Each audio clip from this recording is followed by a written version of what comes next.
Pelajaran yang kita bisa ambil dari hadis tadi, ya. Yang kedua adalah tahapan-tahapan perjalanan menuju Allah Subhanahu wa taala. Jadi kita mendekatkan diri kita kepada Allah agar tadi itu ya, hidup kita menjadi tenang, tentram, ya. Kemudian berjalan menuju Allah ini ada tahapan-tahapannya. Kalau hadis kemarin menjelaskan wajib dulu, perhatikan yang wajib. Setelah itu isi waktumu dengan yang sunnah-sunnah. Kenapa? Karena wajib itu cuma sedikit, sebentar waktunya, sedikit saja. Masih banyak sisa. Wajibnya zakat paling sebentar, sedikit, 2,5%. Sisanya masih banyak. Sholat paling berapa? 5 menit, 10 menit. Sisa waktu masih banyak sekali. Nah itu diisi dengan sunnah-sunnah. Jadi kita berjalan menuju Allah Subhanahu wa taala, mendekatkan diri kepada Allah dengan amalan zahir baik yang wajib maupun sunnah. Demikian juga dengan amalan batin. Yaitu apa? Mendidik diri kita. Yang pertama kemudian ikhlas, mendidik ikhlas, taubat, jujur, sabar, ya. Kemudian agar kita muraqabah seperti yang kita bahas, takwa, yakin, tawakal, kemudian bisa istiqomah. Dan kata Ibnu Qayyim al-Jauziyah, puncak makom tingkatan itu adalah tingkatan abdun, ya, penghambaan manusia kepada Allah Subhanahu wa taala. Itu puncak makom, ya, tingkatan peribadatan kepada Allah Subhanahu wa taala.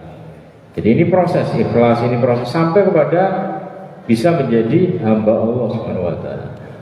Kalau kita mungkin kalau zaman dahulu mungkin bisa paham ketika disebut abdun, budak, hamba. Karena dulu masih ada perbudakan pada masa Rasulullah. Seorang budak itu bagaimana dengan tuannya itu, meskipun ada ajaran untuk kabur, ini enggak, ya. Jadi kalau seorang sudah menjadi budak, maka dia harus manut kepada tuannya. Gak ada yang lain kecuali apa kata tuannya. Gak ada harapan nanti agar saya dikasih upah, agar di ini. Ya, pokoknya dia sangat takut kepada tuannya. Apa kata tuannya dia kerjakan.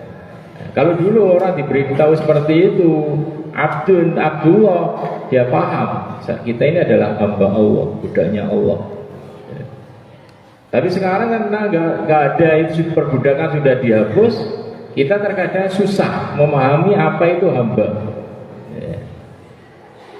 Jadi kalau kita bisa mendidik diri kita untuk tunduk taat kepada Allah tanpa ada embel-embel tadi agar begini, nah itu sudah puncaknya tingkatan sudah tinggi itu, ya. Takut kepada Allah kalau nggak begini, karena kita hamba. Ya.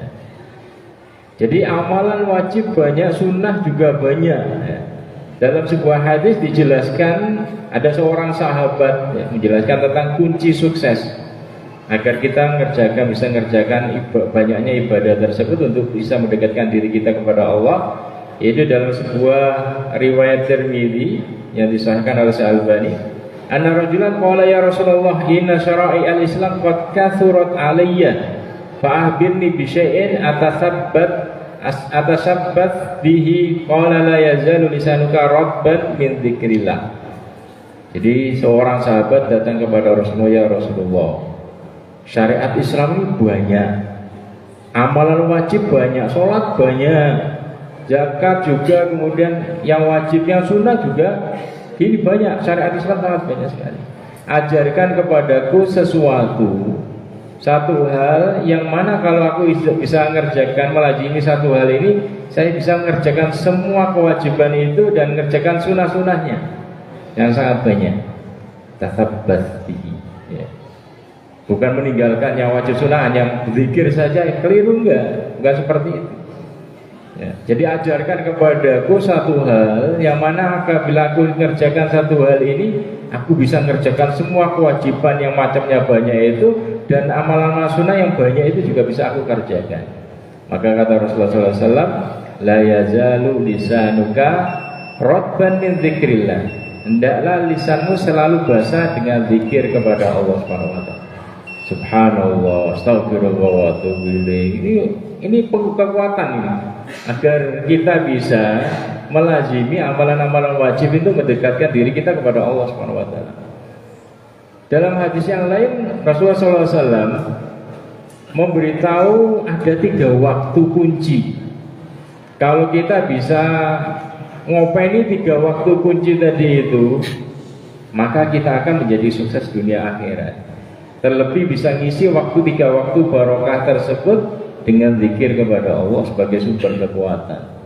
Yaitu dalam sebuah hadis yang diriwayatkan oleh Imam Bukhari, inna dina yusrun wa la yusaduddin ahadun illa walabah.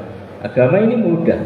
Tidaklah seorang hamba itu menyusahkan dirinya di dalam beribadah kecuali dia akan kalah. Terlalu ekstrim di dalam beribadah, putus tengah jalan. Ya, Masya Allah, dulu ada kawan itu sangat ekstrim sekali dengan mungkin dengan ketika ada kemungkaran dia Masya Allah kemudian, tapi setelah itu karena terlalu ekstrim dia ganti sekarang yang minum khamr biasa, mendem-mendeman karena tadi itu. Makanya hadis ini sesuai, inna dina yusrun, agama ini mudah. Walai yushaduddin, tidaklah agama seseorang ini menjadikan berekstrim di dalam mengamalkan agama ini kecuali dia akan kalah ya. Sudah bosan lagi mengerjakan agama ini kemudian terjerumus dengan kemungkaran.